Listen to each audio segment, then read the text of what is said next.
The South China Sea is a volatile region where power plays often go unseen by the outside world. It's a sea where tensions between countries like China and the United States are almost palpable as their ships sometimes come dangerously close. And now it's happened again. A Chinese spy ship approached an American cargo vessel at an alarming distance. Tension on board was at its peak. And what happened next, no one could have predicted. The South China Sea is one of the busiest shipping routes in the world, known for the many tensions between countries that claim parts of these waters. China claims a large portion of this sea as its territory. Despite these claims being internationally disputed in this region, American ships, both military and civilian, are often seen defending the right to free passage, which frequently leads to dangerous confrontations with Chinese vessels. During a recent voyage, an American cargo ship encountered a Chinese spy vessel. The Chinese ship approached at close range. Perceived as an intimidating move, such encounters at sea are not uncommon and often serve as a means for China to assert its influence in the area. They demonstrate that they are in control of the situation. Noticing and tracking any presence of foreign vessels, the American cargo ship en route to a major port in the region attempted to establish radio contact with the Chinese ships as prescribed by international maritime protocols. The aim was to prevent misunderstandings and ensure the safety of both crews. However, no response came from the Chinese vessel, which heightened the tension aboard the American ship. Silence can often be seen as a deliberate choice to intimidate or provoke a response from the other side. The situation remained tense, with the Chinese ship staying at a distance considered dangerous. It continued maneuvering close to the cargo ship, creating the impression that it intended to challenge the Americans or test their reaction. Such actions are risky. A misjudgment or an unexpected move can quickly escalate into a serious incident, especially in an area where tensions are already high. For the crew of the American cargo ship,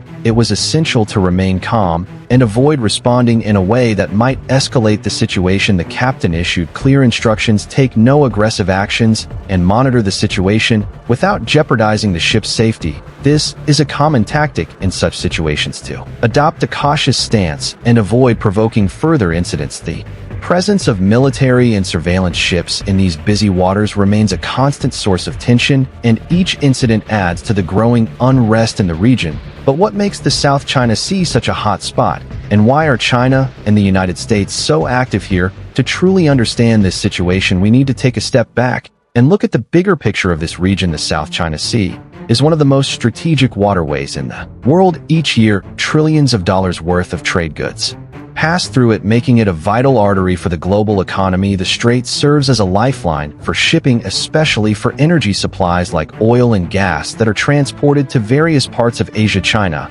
however, has by far the most aggressive claims. It asserts control over almost 90% of the South China Sea via the so-called 9-line. This claim is not recognized internationally and was even rejected by the Permanent Court of Arbitration in The Hague in 2016. Nonetheless, China continues to expand its influence by building artificial islands and establishing military bases. These islands are equipped with radar systems, anti-aircraft defenses, and military airfields, solidifying China's permanent presence in the region. American vessels, both civilian and military, operate in this region to uphold the principle of freedom of navigation. This means that the United States, along with allies like Japan and Australia, regularly conduct patrols to demonstrate that these waters should remain accessible to all under international maritime law. China, however, sees these patrols as provocations and threats to its territorial claims, which leads to incidents like the ones between the American cargo ship and the Chinese spy ship. The American cargo ship in this incident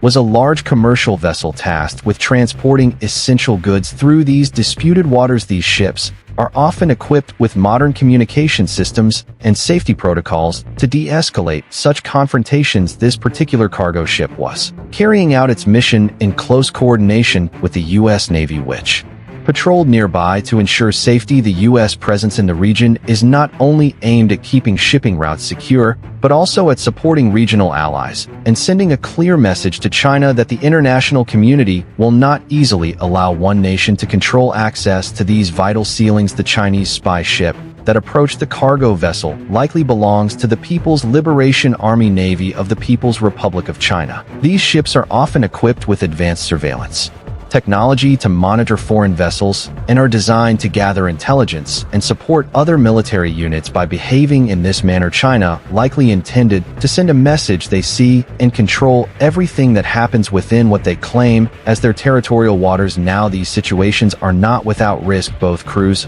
must remain calm and strictly follow protocols to prevent a minor incident from escalating into an international conflict. What's often visible to the outside world is that these moments of tension are actually part of a larger strategic game. Both nations test each other's boundaries, probe for weaknesses, and aim to strengthen their position in the region without engaging in direct conflict. Do you think the South China Sea should remain open to all, or should countries like China exercise more control? Let us know in the comments. So let's continue. How does the American crew handle a threatening situation that could escalate at any moment on board the American cargo ship? The crew members knew that they were in a dangerous situation when a Chinese spy ship comes this close. The crew must follow strict protocols to prevent the situation from getting out of control. Safety and calmness are paramount. These are not moments for improvisation. Each crew member has a specific task and must act quickly and efficiently to avoid escalation. The first thing the American crew did was attempt to make radio contact with the Chinese ship. This is done according to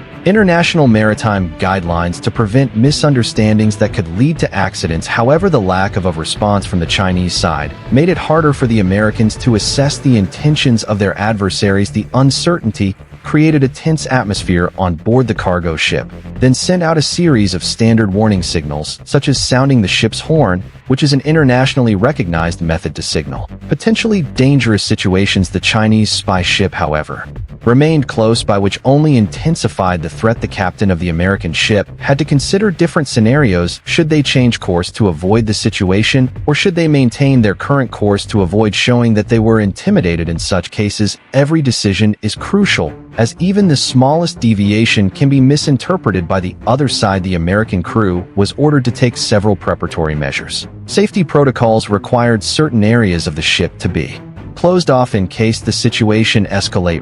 Aided. These precautions are intended to predict both the crew and the cargo should a confrontation arise. Additionally, extra crew members were called to the bridge and deck to closely monitor the situation. These kinds of incidents can escalate quickly, and the crew knew that every detail mattered. An important part of the response was also to establish communication with nearby American and Allied ships. Although the cargo ship itself was not a heavily armed military vessel, several American Navy ships were stationed relatively close by, ready to provide support if needed. Coordination between different vessels in such situations is crucial. This is part of the broader strategy of the U.S. Navy. No ship sails alone, especially not in disputed areas like the South China Sea. Meanwhile, drones and surveillance equipment were also used to monitor the Chinese ship. These drones provided a detailed aerial view of the spy ship's actions and movements, which was essential for better understanding the Chinese crew's intentions. Drones are an invaluable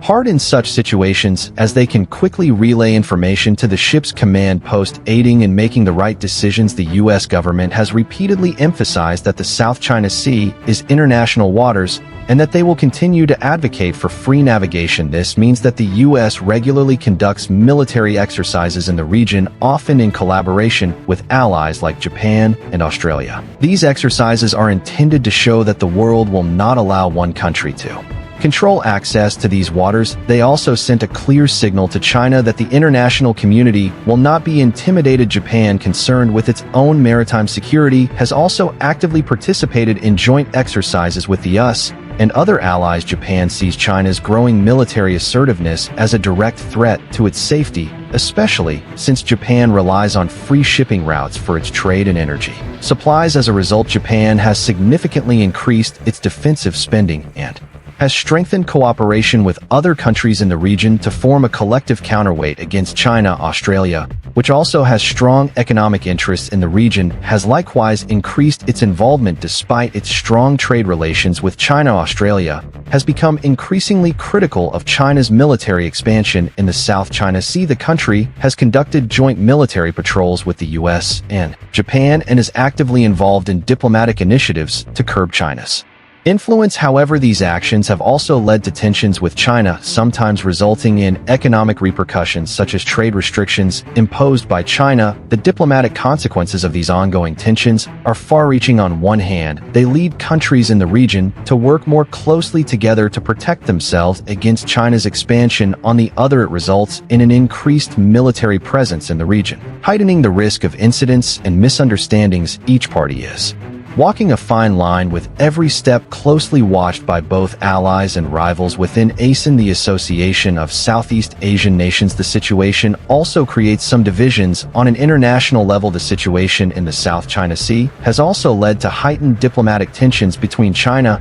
and other major powers. The United States has repeatedly imposed sanctions on Chinese companies involved in the construction of artificial islands and has voiced support for the countries in the region that feel threatened. China in turn accuses the U.S. of interference provocation, seeing the American military presence as a threat to its national security. How are countries preparing for possible escalations, and what are they doing to maintain their military readiness in this increasingly complex situation? While diplomatic efforts continue, the question remains: what if the situation in the South China Sea escalates further? The military preparations of both China and the United States, as well as their allies, indicate that each party is aware of the potential for escalation. The risk of a sea incident unintentionally spiraling into a larger conflict is real, especially in such a tense area. What could happen if the situation gets out of hand? The current strategic climate in the South China Sea is such that any incident could potentially escalate when military ships are within a few hundred meters of each other. Both sides are alert and ready to act, and the smallest mistake could have significant consequences. China's use of GRY zone tactics, such as approaching foreign vessels without actually firing, is intended to test boundaries and challenge opponents without openly initiating war. China, meanwhile, is also strengthening its military capabilities in the region. In addition to building artificial islands and deploying military assets, China has significantly expanded its navy. It now has one of the largest navies in the world, both in terms of number of ships and its capabilities. The United States and its allies have repeatedly stated that they will defend free passage in the South China Sea, while China is equally determined to strengthen its claims in these waters. These conflicting interests make the situation particularly dangerous, as neither side seems willing to back down. Moreover, a conflict in the South China Sea would have significant consequences for the global economy, with trillions of dollars of goods passing through these waters each year. Any disruption to shipping would have devastating effects on trade and energy supplies. This raises the stakes for all parties involved. It's not just about military protocol, but also about economic power and stability. Despite these risks, diplomatic channels remain open. Both China and the United States have a vested interest in stability, and considerable efforts are being made to keep communication open and prevent incidents. Back-channel negotiations are underway, and there are established protocols for using ship horns, light signals, and radio communications to avoid accidents. Nevertheless, the risk remains, particularly given the number of ships from various countries operating in a relatively small area. The South China Sea remains a place where power, influence, and tension converge, and any incident could tip the balance. How do you think this situation will develop in the future? Let us know in the comments below. Thanks for watching. Don't forget to subscribe to our channel, and we'll see you in the next video.